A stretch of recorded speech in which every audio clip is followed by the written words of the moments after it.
A couple of buddies and I live in Tennessee, close to the path of totality for this latest eclipse. Once in a lifetime event and whatnot, we decided to go to a fishing hole we knew about out in the backwater and watch totality from there. It was a long drive out, and if you've ever been in the back roads of the South, you know there was nothing around but farms, trees, and the odd gas station near us.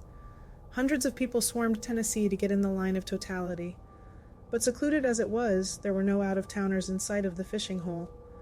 It might be important to note that the fishing hole hosts a small Trail of Tears memorial, with the trail just brushing the land we walked on. We passed the stone monument on our way down to the hole. It mentioned with sober brevity the removal of the Cherokee from their native land, and the tragedies that occurred in its wake, thousands dying, or having their loved ones die. Besides the fact that they lost the home their people had lived on for millennia, at the time we glanced at it, each of us gave it our private respects and moved on to fishing and eclipses. Knowing what I do now, I wish maybe we had done more, but really, who would have? The time passed like any other day out fishing. We tangled some lines, snagged some logs, caught nothing, and were generally having a good time. Towards the afternoon, the dark shape of the moon started to encroach upon the sun. We sat back and enjoyed the view for a bit.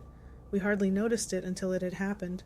The woods went quiet, birds, flies, fish, not even the cicadas, even they had quieted. It was like the sound around us had been suffocated. That's the best way I can think to describe it. We knew freaky crap went down during an eclipse. It was unsettling, but exciting too. We were getting the full show. Eventually, we quieted too. I guess the feeling was contagious. The moon crept over the sun's face. The world got darker around us, colder. Colors and weird shadows spilt across the ground like an artist's palette. It was breathtaking. I was switching between my light-resistant glasses and the landscape around me. Sun, woods, sun, woods. Finally, the moon was full and only the sun's halo shone behind it. I took my glasses off to see it, a marvel more than a century in the making. Then they were there. They were like reflections and shadows. It's hard to explain, projected around us. Standing around us, dark, human shapes. There was no sound, no movement. With the glasses on, you'd have never known they were there. There were hundreds, in the woods, behind the trees, at the shoreline, in the water, on it, like silhouettes, only round, palpable. Real. I can almost swear I could tell which were men and which were women, if that's what they were. I screamed and fell out of my chair. My friends ripped the glasses off and shot up out of their chairs. We were surrounded. The closest one was less than a yard away. No one said a word. My screams seemed to echo through the woods, between the still figures. Silently we stood and grouped together, back to back. They still hadn't moved, made a sound, made any sign that they were even alive. We started moving towards the truck, tight together. One of my friends had drawn his gutting knife, which felt about as useful as a sharp stick. You couldn't fight these things with knives. And just as quickly as they'd come, they vanished. The moon moved off the sun, and the figures faded like mist in the morning, right before our eyes. The whole thing had lasted less than 3 minutes. I should have never seen the eclipse. While many were amazed by this aspect of the moon passing between the sun and earth, I am terrified of what I saw. Thankfully, there won't be another one until 2021, and I shall be fast asleep throughout most of it.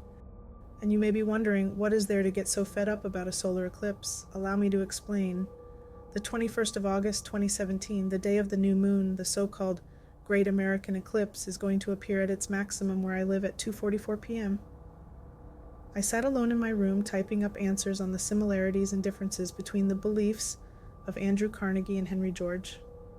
4 more hours until the eclipse. I was excited at the time, having formerly been a fan of astronomy. Only having seen a lunar eclipse, I was eager to see my first solar eclipse. All across the globe, people were preparing to see this rare experience. After finishing my work, I decided to call my friend Erin, who just so happened to live where the total eclipse was occurring. As I heard her pick up the phone, I can hear terrified breathing from the other end. "Dave, has the eclipse happened where you are yet?" Erin sounded like she was on the verge of tears. Something was definitely wrong. "No, not until 2:44. It's about 10:02 where I'm at now," I worriedly answered. "Okay, David, whatever you do, do not..." I repeat, do not go outside when the sky goes dark. I saw them. They're out. They want to come for us. Aaron, you're not making any sense. You're starting to disturb me. Her tone turned to anger. Anger as if you believed you were being stalked and no one believed you.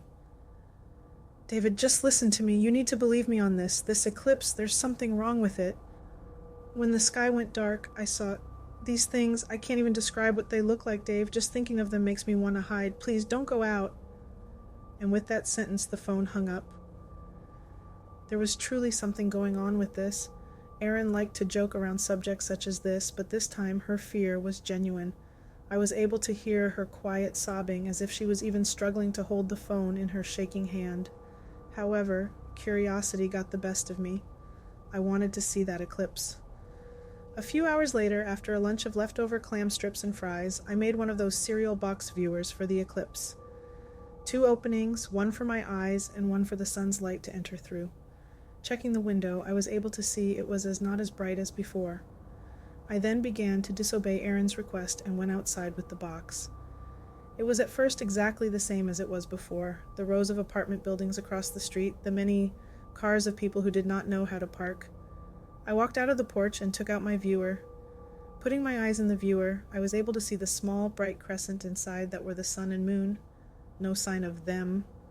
Feeling uneasy, I took off the viewer and looked around.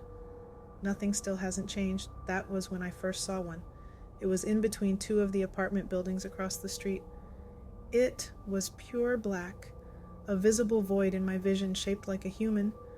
The outlines of clothing can be seen in the darkness. As I looked around more and more, figures similar to the one I saw between the buildings were in the shadows, and beginning to walk away from them to me. Each wore a different style of clothing, possibly like ours, and with each step they became more prominent. If I turned away, they would appear even closer than how they did before. They were slowly beginning to surround me, minus my porch. As I stepped back, they grew closer while the sky began to become brighter. The one closest to me began to outstretch its hand, slender with clawed tips. Before it touched my face, it was gone. Every single figure was gone, and so was the eclipse. The street was just how it was before.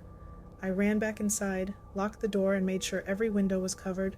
I then stayed in my room, frightful of what may come in. There truly were things out there, yet I went completely against Erin's words. For all the people who have seen it, you are not alone. Those who haven't, stay inside. Last night was the blood moon eclipse, so I went outside to go and see it. Now, normally I live in the city, but decided that since there won't be another one for something like 30 years or so, I decided I would go to the family farm up north to get an unobstructed view away from the city lights. So my drive went normal. Everything was fine. I took my dog with me to run around the farm to get out of the house. It was just starting to get dark when I arrived, so I decided to walk around since I had not been up there in a number of years since my grandparents passed. We have rarely gone back since. As I was walking down one of the old trails, all overgrown and almost gone, my dog started barking at something in the woods, so I took my flashlight out and started to shine it in the general direction of what Des was barking at. There was nothing there, so I told him to hush. I picked him up and started towards one of the old houses on the property. This house had been there since the turn of the century, and I never had went into it since it was unsafe and needed torn down, but never got done. So Des and I walked in the front door of this over a century-old farmhouse. As we entered the house, I started to hear strange noises, and I chalked it up to it being an old house. But even so, I was starting to get scared. I went upstairs to one of the old bedrooms to look out the window to see the moon start the eclipse. As soon as I went to the window, my hair stood up on the back of my neck. It felt as if something was there, and I was too scared to move. My dog was shaking badly and barking at something. As soon as I could move, I grabbed my small dog and bolted out of that house and back to the path towards my Jeep. I turned around to look at the window I had just been standing at, and there I was still, standing in the window looking down upon me with a blank stare. And behind me was some black shadow figure with its hand on my shoulder. I could feel something on my shoulder as I was standing there looking into whatever was holding on to me.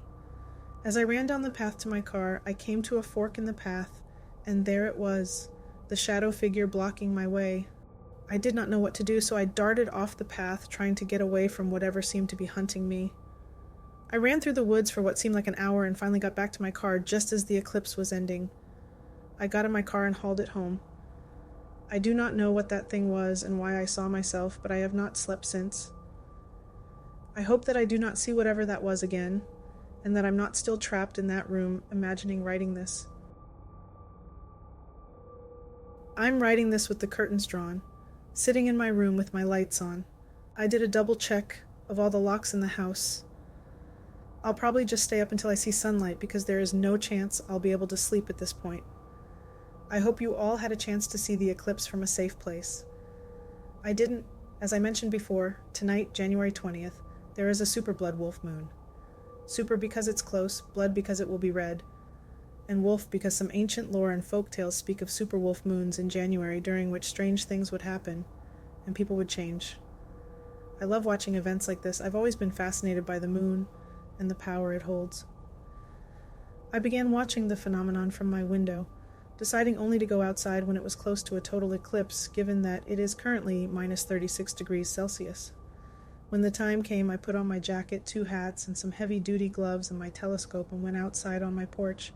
It was viciously cold and the wind was aggressive. The wind was so loud in my ears and sounded like a howl. Things on the street were banging, snow and ice were blown around like shrapnel, and I was already tearing up.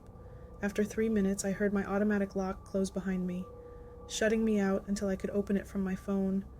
I was outside for a solid 20 minutes.